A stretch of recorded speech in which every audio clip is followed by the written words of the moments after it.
அஸ்ஸலாமு அலைக்கும். ஃபயாஸ் ஹோம் குக்கிங்கில் இன்றைக்கி நம்ம என்ன பார்க்க போகிறோன்னா, ஒரு சூப்பரான வாழை மீன் குழம்பு தான் நம்ம பார்க்க போகிறோம். காலையிலே வாழை மீன் வாங்கி வெட்டி க்ளீன் பண்ணி வச்சுருக்கேன். நான் இப்போ ஒரு 2 பேர்த்துக்கு உள்ள குழம்பு தான் நான் வைக்க போகிறேன். அதுக்கு உண்டானதை தான் நான் இப்போ சொல்ல போகிறேன். ஒரு 4 வாழை மீன் துட்டு எடுத்து அதிலே பொரிக்கிறதுக்காக மசாலாலாம் தடவி சூப்பராக வச்சுருக்கேன். பார்த்தீங்களா, நல்லா உப்பு புல்லாம் நல்லா ஏறி இருக்குது. இதை நம்ம பொரித்து எடுத்துக்க வேண்டியது தான்.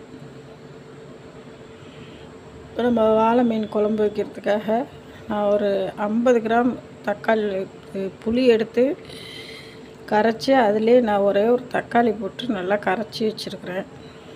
நான் 2 பேர்த்துக்கு உள்ளது தான், அதனால் 50 கிராம் புளி எடுத்து ஒரு தக்காளி போட்டு கரைச்சி வச்சுருக்கேன். இது நான் ஏற்கனவே தக்காளியில் பூண்டு வெங்காயம் எல்லாம் போட்டு நசுக்கி விட்டு வச்சுருக்கிறேன். இது நம்ம அப்படியே இந்த குழம்புல சேர்த்துக்கலாம். பூண்டு தக்காளி வெங்காயம் 3 சேர்த்து நல்லா நசுக்கி விட்டு வச்சுருக்கிறேன். பார்த்தீங்களா, இது மாதிரி சேர்த்து குழம்போடு சேர்த்து நம்ம கரைச்சி எடுத்துக்கலாம். இது கூட மீன் மசாலா 1 ஸ்பூன் போட்டுக்கிறேன். ஒரு 1/2 ஸ்பூன் மஞ்சத்தூள், நம்ம காரத்துக்கு ஏற்ற மாதிரி மிளகாய்த்தூள் போட்டுக்கலாம். இது எல்லாத்தையும் போட்டு ஒன்றா மிக்ஸ் பண்ணிக்கலாம். நான் இன்றைக்கி மீன் குழம்புக்கு வாழை மீன் குழம்புக்கு தேங்காய் சேர்க்கலை. தேங்காய் சேர்க்காமே நான் சும்மா தான் இந்த மசாலாலாம் போட்டு தான் நான் குழம்பு வைக்க போகிறேன். நான் எப்போதுமே மீன் குழம்பாக இருந்தாலும் கறி குழம்பாக இருந்தாலும் எந்த குழம்பாக இருந்தாலும் நான் தேங்காய் சேர்த்து தான் செய்வேன். இன்றைக்கி ஒரு சேஞ்சுக்காக நான் தேங்காய் போடாமல் செய்கிறேன்.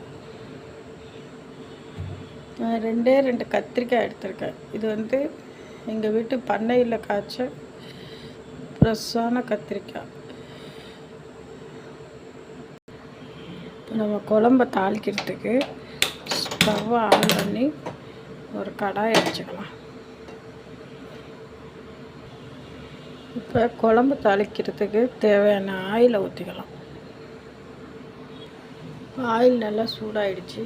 கொஞ்சமாக வெந்தயம் போட்டு நல்லா பொரிய விட்டுக்கலாம். நல்லா செவக்கணும். வெந்தயம் நல்லா செவந்தாப்பும் குழம்பு நல்லா மணக்கும். வெந்தயம் நல்லா செவந்துருச்சு. இது கூட கொஞ்சம் தாளிப்பு வடகம் போட்டுக்கலாம். தாளிப்பு வடகமும் நல்லா செவந்து வந்ததுக்கப்புறம் கொஞ்சம் நாட்டு வெங்காயம்,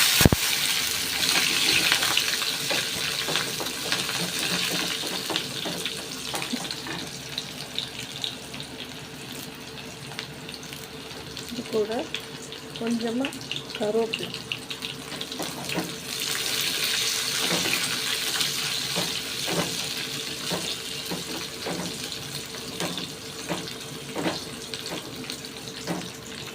இப்போ இது கூடவே வெட்டி வச்சுக்கிற கத்திரிக்காயை போட்டு நல்லா வதக்கி வச்சுக்கலாம். இது கூட நம்ம காரத்துக்கு ஏற்ற மாதிரி மிளகாய்த்தூள் சேர்த்துக்கலாம். நல்லா கத்திரிக்காயெலாம் வதக்கி வந்துடுச்சு. இது கூட நம்ம மிக்ஸ் பண்ணி வச்சுக்கிற மசாலாவை சேர்த்துக்கலாம்.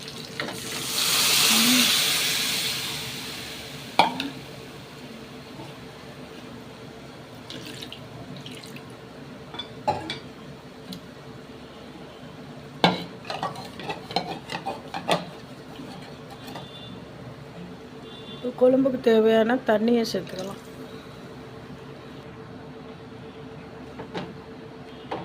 இப்போ இந்த டைமில் உப்பு புளிப்பு காரம் எல்லாம் சரியாக இருக்கான்னு பார்த்துக்கிட்டு எதுவும் குறைவாக இருந்துச்சுன்னா கூட குறைச்சி சேர்த்துக்கலாம். இந்த டைமில் கொஞ்சமாக மல்லிக்கீரையை போட்டுக்கலாம். உப்பு புளிப்பு உரப்பெல்லாம் பார்த்ததுக்கப்புறம் நம்ம ஒரு மூடியை போட்டு ஒரு 15 நிமிஷம் இந்த பச்சை வாசனையெல்லாம் போகிற அளவுக்கு கொதித்து கத்திரிக்காயும் வெந்து வரணும். அதுக்கப்புறமா நம்ம மீனை போட்டுக்கலாம். இப்போ நம்ம குழம்பு திறந்து பார்க்கலாம். கத்திரிக்காயெலாம் வெந்திருக்கா எல்லாம் நல்லா வந்துருச்சான்னு பார்க்கலாம். குழம்பு குழம்பு சூப்பராக கொதிச்சிக்கிட்டுருக்கு.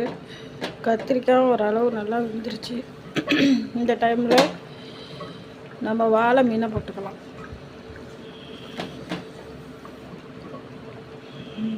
நான் 2 பேருக்குங்கிறதுனால கொஞ்சமாக தான் நான் மீன் போட்டிருக்கேன். உங்களுக்கு எத்தனை பேர்த்துக்கு தேவையோ அந்த அளவுக்கு நீங்கள் மீன் போட்டுக்கலாம்.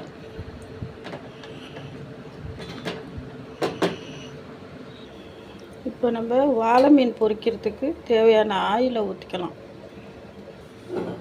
ஆயில் நல்லா சூடாகிடுச்சு. இப்போ நம்ம பிரட்டி வச்சுக்கிற வாழை மீனை அதில் சேர்த்துக்கலாம்.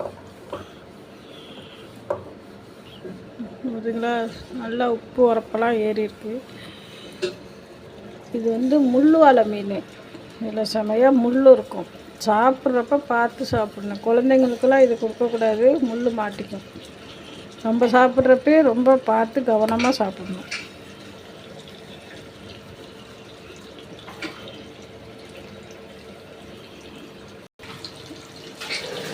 சூப்பரான வாழை மீன் குழம்பு ரெடி ஆகிடுச்சுங்க. மேடையெல்லாம் எண்ணெய் விட்டு வந்துடுச்சு பார்த்தீங்களா.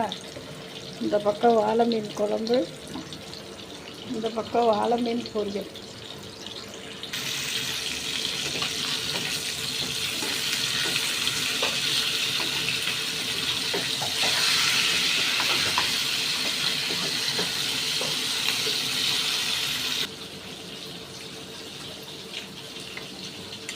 சூப்பரான வாழை மீன் குழம்பு பார்த்தீங்களா. சுட சுட சாதத்தில் இந்த வாழை மீன் குழம்பு வச்சு சாப்பிட்டீங்கன்னு வச்சுங்க,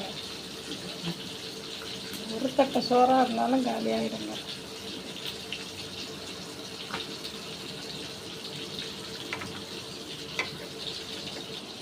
சரிங்களா, சூப்பரான வாழை மீன் குழம்பு. நீங்களும் செஞ்சு பார்த்துட்டு எப்படி இருக்குன்னு எங்களுக்கு சொல்லுங்கள்.